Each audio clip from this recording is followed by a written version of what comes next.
Hai semuanya, Assalamualaikum warahmatullahi wabarakatuh. Ketemu lagi di channel YouTube saya.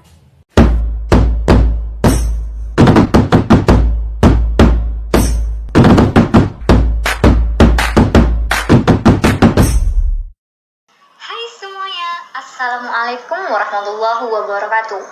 Ketemu lagi bersama saya Sari Rahmatin di channel YouTube saya.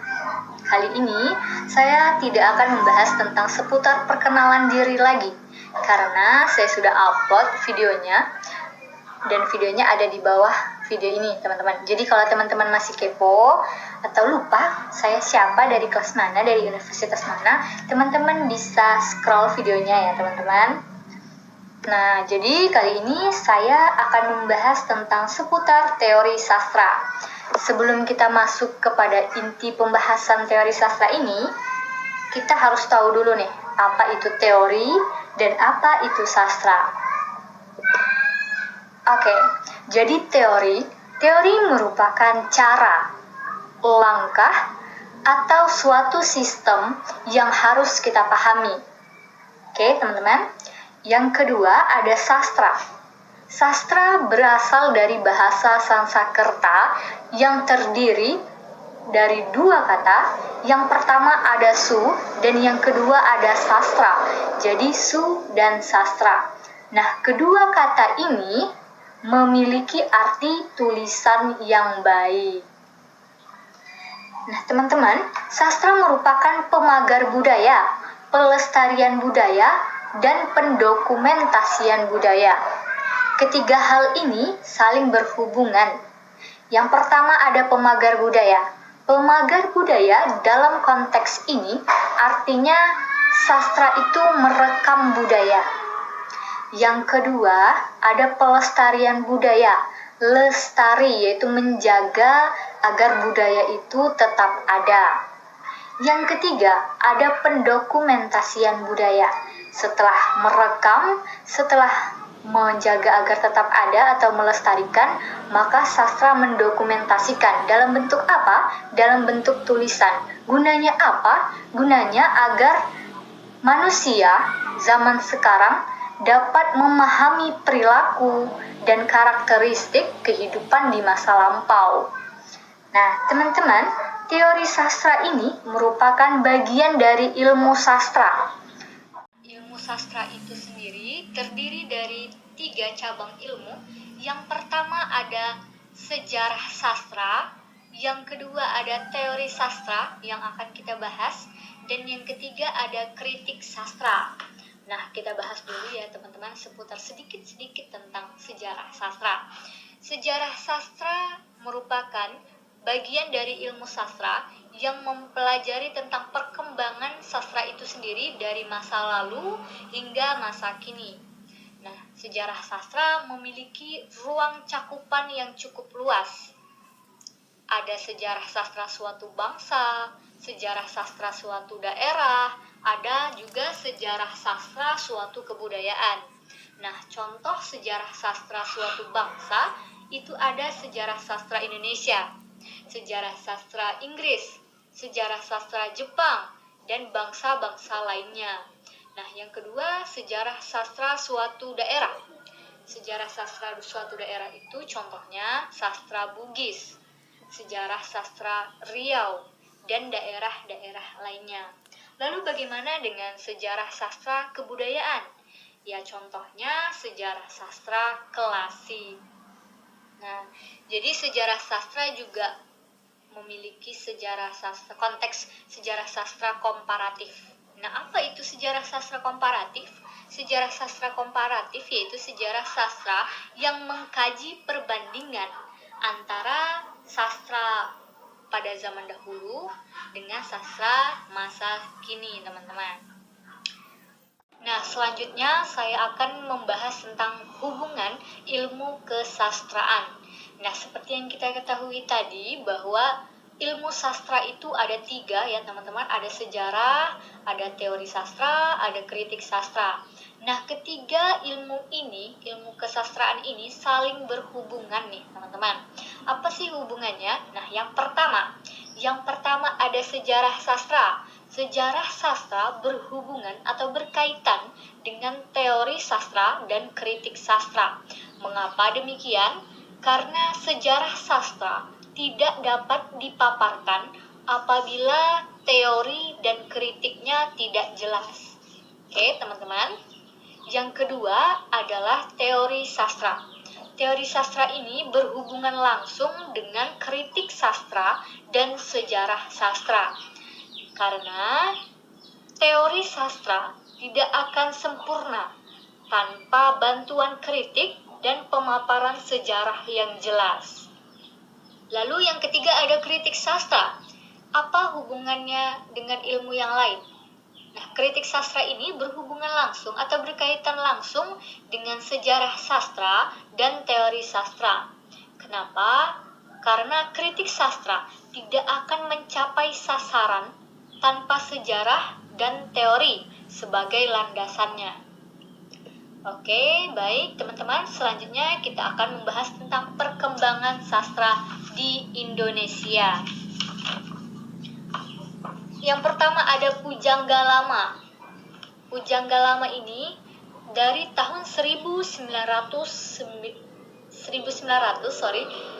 dan didominasi dengan bentuk hikayat. Nah, ini pada zaman kerajaan ya pada umumnya teman-teman. Dan penulis sastra ini bersifat anonim. Nah, teman-teman tahu anonim? Anonim itu tidak jelas pengarangnya, tidak disebutkan atau tidak diketahui pengarangnya. Contohnya cerita Bawang Putih dan Bawang Merah.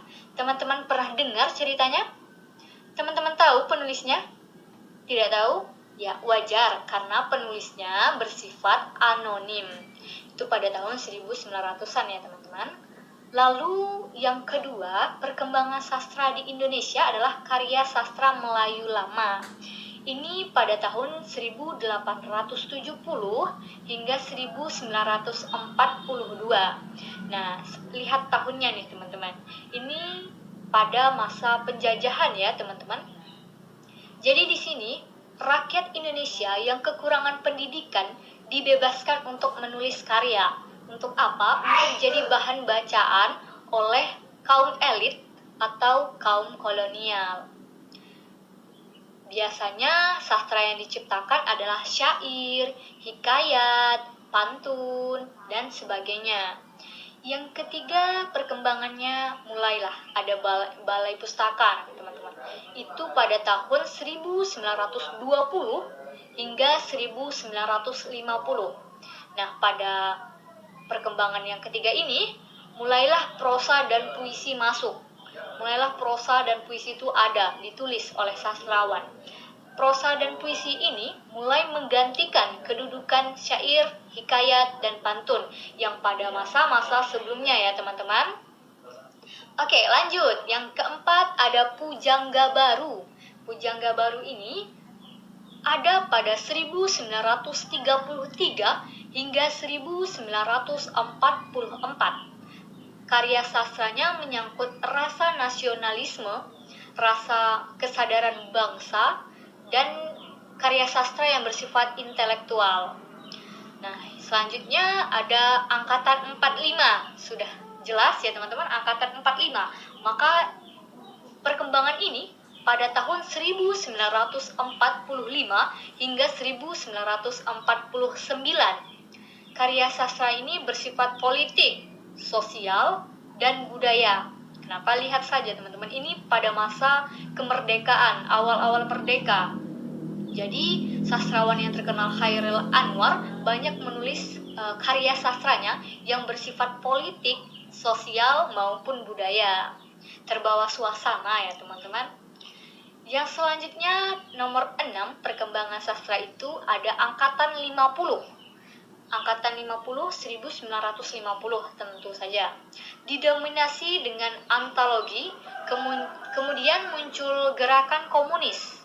Nah, sastrawan yang terkenal pada masa ini adalah N.H. Dini dan W.S. Rendra. Teman-teman pernah baca puisi W.S. Rendra? Merinding teman-teman. Selanjutnya ada Angkatan 66 sampai Angkatan 70. Sudah jelas ya tahunnya teman-teman. Pada masa ini muncul karya sastra beraliran surrealistik. Sastrawan yang terkenal dalam masa ini adalah Taufik Ismail. Yang kedelapan, perkembangannya adalah Dasawarsa 1980. Mulai terbit roman percintaan. Nah, sastrawan yang terkenal pada masa ini adalah Seno Gumira Aji Dharma. Selanjutnya teman-teman ada Angkatan Reformasi pada tahun 1998 sampai 1999. Karya pada masa ini bersifat sosial politik, biasanya berupa puisi, novel, dan cerpen. Apakah saya berbicara terlalu cepat teman-teman? Maaf ya teman-teman jika terlalu cepat. Oke, kita lanjut nih. 10 ada sastrawan angkatan 2000. Nah, munculnya karya sastra feminis pada tahun ini nih teman-teman. Teman-teman tahu karya sastra feminis? Karya sastra feminis ini karya sastra yang memaparkan antara perbedaan antara laki-laki dan perempuan gitu teman-teman. Nah, pelopornya pada tahun 2000 ini adalah Ayu Utami, dan karya sastra yang dihasilkan bersifat sosial politik dan romantik. Selanjutnya yang ke-11 ada cyber sastra. Digunakan atau muncul pada tahun 2000 hingga sekarang nih teman-teman. Teman-teman tahu cyber sastra? Cyber sastra itu karya sastra yang tidak dipublikasikan atau tidak dicetak. Namun adanya hanya di dunia maya teman-teman, atau di internet, di sosial media. Baik dikelola secara resmi maupun situs-situs pribadi. Oke, lanjut tentang perkembangan sastra. Sekarang kita berlari atau menuju jenis-jenis karya sastra berdasarkan kebahasaan dari 3. Yang pertama ada monolog, yang kedua ada dialog, dan yang ketiga ada teks narasi. Monolog. Monolog ini keseluruhan teks dibawakan oleh penutur, oleh satu penutur. Contohnya saja puisi, pantun, syair, dan gurindam. Oke teman-teman, jadi satu pembaca dan dia membawakan seluruh teks. Yang kedua ada dialog. Dialog merupakan percakapan 2 orang atau lebih nih teman-teman. Contohnya apa? Contohnya ada drama ataupun film. Nah, oke lanjut, yaitu ada teks narasi. Teks narasi adalah situasi berlapis membawakan teks. Contohnya apa? Contohnya novel, cerpen. Nah, gitu ya teman-teman. Selanjutnya, mari kita bahas tentang apresiasi sastra. Oke, apresiasi sastra. Apresiasi ini berasal dari bahasa Latin, terdiri dari 2 kata lagi nih teman-teman. Yang pertama ada ad, dan yang kedua ada pertum. Ad ini sama dengan to, yang artinya untuk. Yang kedua ada pertum, bahasa Latin ya, dan sama maknanya dengan bahasa Inggris price atau harga. Oke, jadi karya sastra adalah untuk dihargai, Jadi apresiasi adalah untuk dihargai gitu ya, menghargai gitu. Contoh-contoh apresiasi nih teman-teman. Teman-teman bisa menggunakan kata bagus untuk mendukung karya sastra, dan bisa menggunakan kata kurang bagus atau tidak bagus untuk mengapresiasi karya sastra agar kualitas-kualitas sastra selanjutnya lebih ditingkatkan. Oke. Selanjutnya ada bentuk apresiasi. Nah, bentuk apresiasi terbagi atas 4. Yang pertama ada apresiasi langsung, apresiasi tidak langsung, apresiasi kolektif, dan apresiasi kreatif. Yang pertama apresiasi langsung. Apa contohnya? Ketika teman-teman menonton konser ya teman-teman, mau nonton konser apapun itu, teman-teman lagi suka K-pop, teman-teman nonton konsernya, otomatis setelah mereka perform, setelah mereka tampil, teman-teman bersorak, bertepuk tangan. Benar? Nah, itu merupakan apresiasi secara langsung. Nah, yang kedua apresiasi tidak langsung. Bagaimana caranya? Yang kedua, ketika teman-teman membaca novel, teman-teman ketika selesai membaca novel, apakah teman-teman bertepuk tangan? Apakah teman-teman bersorak hore hore seperti itu? Tidak ya teman-teman, terlihat aneh atau terlihat nggak banget gitu ya. Jadi teman-teman ketika sudah selesai membaca novel, teman-teman dalam hati merasa senang, merasa wah novelnya bagus, udah selesai gitu. Nah itu tuh merupakan apresiasi secara tidak langsung terhadap karya sastra. Oke, yang ketiga ada apresiasi kolektif. Apresiasi ini merupakan apresiasi bentuk mengumpulkan. Misalnya teman-teman membeli buku-buku sastra. Nah, itu merupakan teman-teman mengapresiasi sastra dengan cara mengumpulkan atau koleksi, yaitu masuk ke kategori kolektif. Selanjutnya ada bentuk apresiasi kreatif. Bagaimana?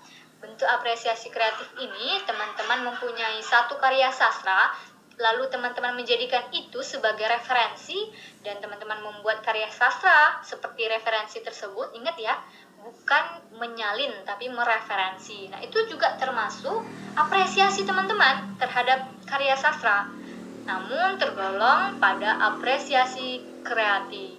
Oke. Selanjutnya teman-teman, saya akan membahas tentang fungsi sastra. Semoga teman-teman tidak bosan dengan penjelasan saya ya. Yang pertama ada sastra dalam rekreatif, yaitu memberikan hiburan yang menyenangkan bagi para pembaca. Sudah tentu ya teman-teman. Yang kedua ada diduktif, yaitu mampu mengarahkan atau mendidik pembacanya karena nilai-nilai yang terkandung dalam sastra itu sendiri. Nah, atau biasa kita sebut dengan amanat ya teman-teman. Di dalam sastra ini memiliki banyak amanat. Contohnya saja cerita Malin Kundang. Nah, teman-teman tahu kan amanatnya?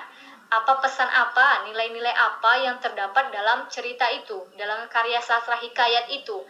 Yang pertama, kita tidak boleh sombong. Yang kedua, kita tidak boleh durhaka terhadap orang tua kita. Nah, itu yang poin yang paling penting ya teman-teman dari amanat si Malin Kundang. Semua karya sastra memiliki nilai-nilai yang terkandung, nilai-nilai yang mendidik. Mau itu cerita Dilan. Cerita Dilan merupakan siswa yang urak-urakan, yang suka geng motor-motoran, yang suka tawuran sampai babak belur. Nah, apa nilai yang terkandung? Apakah ada? Ya ada teman-teman. Supaya kita ketika melihat filmnya, ketika kita membaca novelnya, kita tidak ikut terjerumus kepada hal-hal seperti itu. Karena apa? Karena banyak dampaknya seperti Dilan, babak belur ketika tawuran. Nah, seperti itu agar kita tidak mengikutinya. Jadi ada pesan-pesannya baik tersirat maupun tersurat. Nah, kalau Dilan tadi sepertinya tersirat ya, teman-teman. Selanjutnya film apa ya? Film Dua Garis Biru nih, teman-teman. Teman-teman ketika mendengarnya seperti nggak banget, apa pesan yang mendidik, apa pesan moralnya, nggak ada. Nah, ada dong teman-teman, dari novel itu ada pesan yang mendidik, ada karya sastranya, nilai-nilai yang mendidik dari karya sastra itu sendiri. Apa teman-teman? Supaya mengedukasi kita sebagai remaja, terutama perempuan, untuk menghindari pergaulan yang tidak baik agar tidak mendapatkan hal-hal yang buruk kepada diri kita sendiri, teman-teman. Selanjutnya ada fungsi estetis. Fungsi estetis ini memberikan keindahan bagi pembaca, estetis ya, nilai keindahan. Nah, apa contohnya teman-teman? Ketika teman-teman membuka Instagram, Twitter, atau Facebook, atau sosial media lainnya, teman-teman melihat quotes atau kata-kata indah gitu ya teman-teman. Teman-teman pasti menyimpan atau nge-save gitu ya. Atau teman-teman bahkan merepost. Nah, itu tuh teman-teman merasakan rasa indah. Ya kan? Makanya teman-teman merepostnya. Seperti itu contohnya. Yang keempat, itu fungsi sastra sebagai religius. Sudah jelas ya teman-teman, mengandung ajaran agama. Contohnya Puisi Tuhan karya Taufik Ismail. Lagi-lagi Taufik Ismail. Oke teman-teman, sekian paparan materi yang dapat saya sampaikan. Semoga kita semua dapat memahami dan dapat sama-sama belajar. Jangan lupa like, komen, share ke teman-teman yang lainnya. Dan wassalamualaikum warahmatullahi wabarakatuh. Dadah!